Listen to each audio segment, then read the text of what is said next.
Dear friends, my brothers and sisters of St. Martha and St. Mary parishes, Holy Week is upon us, a time when we celebrate the paschal mystery of Christ's life, death, and resurrection to new life.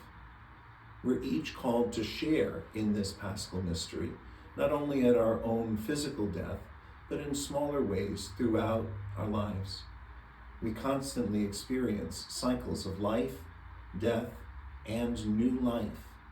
And as Catholic Christians, we know that Christ is with us each step of the way. Over the past couple of years, I have reminded all of our collaborative leadership teams and been upfront with any parishioners who asked me about the fact that my second term as pastor is nearing its end, and that I will likely be transferred either this spring or next spring. It turns out we will be going through the transition of pastors this year, in June 2026. We don't know yet the answers to the next obvious questions, where I will be going or who will be coming to be pastor in our collaborative, because we're just at the beginning of this process. Both the Archdiocese and I believe that it's important for you to know about these transitions from the start, before they're announced to other priests who might wish to apply, because you deserve to hear this information directly from me. I'm glad to be able to share this with you now. Some of my other earlier transfers happened so quickly I didn't have time for this kind of a process.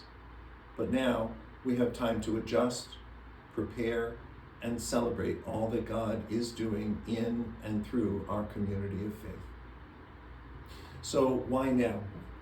Well, there are two reasons why I have recommended to Archbishop Henning that this spring would be the better time for me to transfer. The first reason is personal.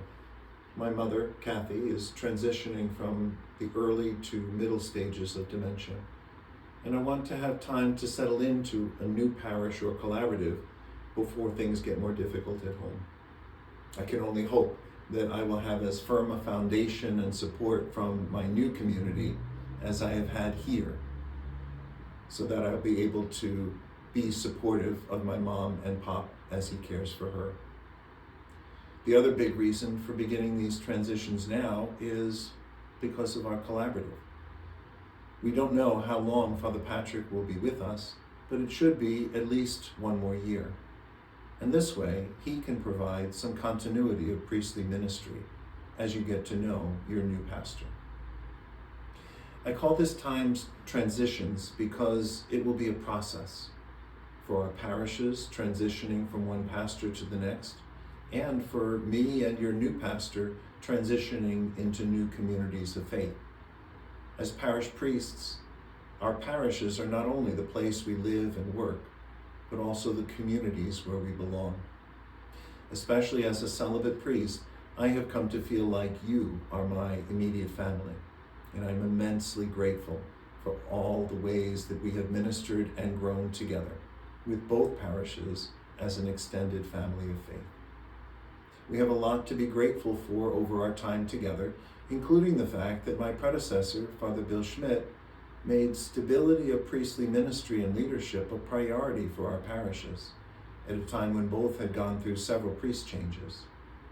After I first arrived as associate pastor, Father Schmidt even offered to step down as pastor so that we could trade roles and avoid me being assigned to be pastor somewhere else. As a result, Father Bill served here for over 6 years, and I have been able to serve here for 12.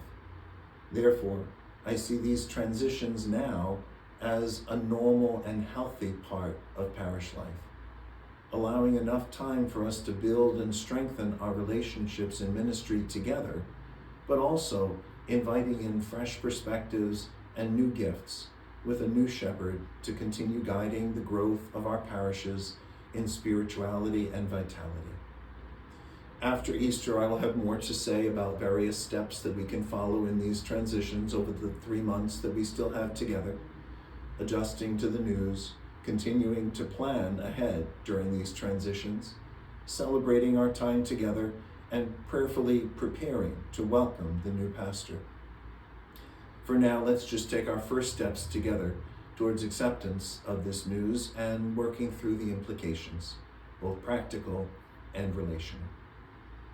In Holy Week, Jesus guides his disciples and us, his closest friends, in how we can face not only transitions, but even the most challenging times of suffering and loss in our lives, with faith and hope in the new life he promises for us, through his own life, death, and resurrection, the very Paschal mystery we celebrate this week.